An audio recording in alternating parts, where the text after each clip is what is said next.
बिस्मिल्लाहिर्रहमानिर्रहीम, अस्सलाम वालेकुम। हेलो पाकिस्तान।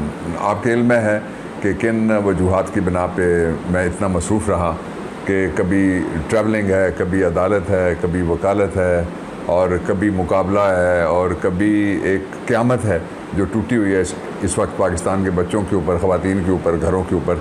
तो उसमें से वक्त निकालना बड़ा मुश्किल था, लेकिन आज से दो बातें मैं आपसे पहले शेयर करता हूँ। एक तो हमारे बाबर अवान ऑफिशियल पे जो वीडियो टाइम है, प्लीज़ नोट कर लीजिए, और ये जितने दोस्त हैं नए पुराने, ये बाकी आगे भी कन्वे कीजिए कि 7 बजे हम वीडियो अपलोड किया करेंगे रोज़ाना, नंबर 1। और दूसरा ये कि रेगुलरली मैं आपको अब पाकिस्तान की ताज़ा तरीन सूरत हाल के ऊपर बताऊँगा। लेकिन आज मैं आपको एक सुनाना चाहता हूँ। अमेरिका की एक स्टोरी है। अमेरिका में जब ग़ुलामी उरूज पे थी तो उस ज़माने में एक ख़ातून थी, उसका नाम था हैरियट। उसे एक तंजीम बनाई खुफिया। वो लोगों को इस बात पे आमादा करती थी कि तुम आज़ाद हो सकते हो और मैं तुम्हें भागने में यहाँ से अमेरिका की ग़ुलामी या जिसकी ग़ुलामी में होते थे उससे मैं मदद कर सकती हूँ। उसका एक इंटरव्यू किया गया और उससे पूछा गया कि तुम्हारा ये जो ग़ुलामी से आज़ादी तक का लोगों के लिए सफ़र जो तुमने शुरू किया, उसमें सबसे मुश्किल काम क्या था?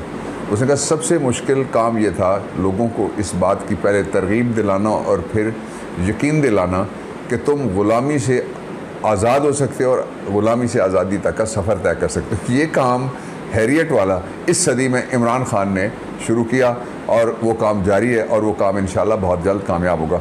मैं इस हवाले से आपको ये बताना चाहता हूँ कि अगले 5 दिन बहुत अहम हैं। उसके असबाब हैं।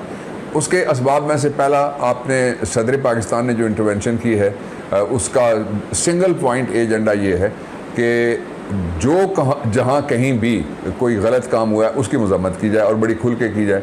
बिल्कुल ठीक है, की जानी चाहिए और हो रही है। लेकिन मैं उसमें थोड़ा सा एक और नुक्ता नज़र जो पब्लिक का वो भी आपके सामने रखना चाहता हूँ। तो पब्लिक ये कहती है कि ये बहुत गलत बात है कि सरकारी तनसीबात, अस्करी तनसीबात, कोई किसी घर वो प्राइवेट हो या वो गवर्नमेंट ओन्ड हाउस हो, जैसा कायद-ए-आज़म हाउस की बात की जा रही है। तो कायद-ए-आज़म हाउस 2 हैं लाहौर में, मैं आपको ये भी बता दूं। एक तो ये जो पता लगा कि जहाँ पे ये अंदर लोग गए और उन्होंने गड़बड़ की जाके, वो कायद-ए-आज़म हाउस है बेसिकली, लेकिन कायद-ए-आज़म वहाँ एक दिन भी नहीं रहे, मलकियत उनकी है। ये प्रोब करने वाली बात है कि इसको लोगों के लिए खुलना चाहिए, इसलिए कि ये कायद-ए-आज़म का घर है, ये तो किसी का घर ही नहीं है, तो फिर किसी और जगह लोगों को शिफ्ट करना पड़ेगा। दूसरा जो है 29 कनाल ज़मीन मेन जो गुलबर्ग है उसमें कायद-ए-आज़म के 1943 का किसी ने मुझे इंतकाल लाहौर से भेजा है, ज़िम्मेदार आदमी ने, तो वो ज़मीन भी वहाँ पे पड़ी हुई है। लेकिन लोग कहते हैं कि जो सारे घर हैं पाकिस्तान के वो मोहतरम हैं, और वो बिल्कुल ठीक कहते हैं, आइन भी यही कहता है।